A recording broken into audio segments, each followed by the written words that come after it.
ஏப்பட்டா finance finance finance. மாமா ஆயுதம்.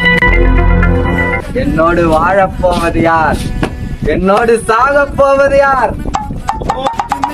இருட்டில் சிட்டி வாழும் ராஜாவுக்கு எல்லாரும் சொல்ல இவனை தொழுவானாயும் ஜனத்திறக்க காலம் எடுத்து வச்சால் சொர்க்கம் போலும்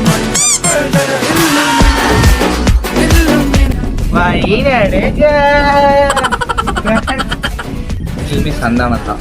உனக்கு பிடிக்குமா? எனக்கு பிடிக்கும்.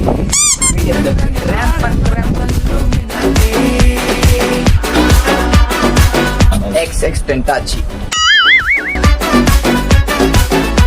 தெரிஞ்சிருச்சா? இன்னைக்கு எல்லாருக்கும் தெரிஞ்சிருக்கு. சரி விடு.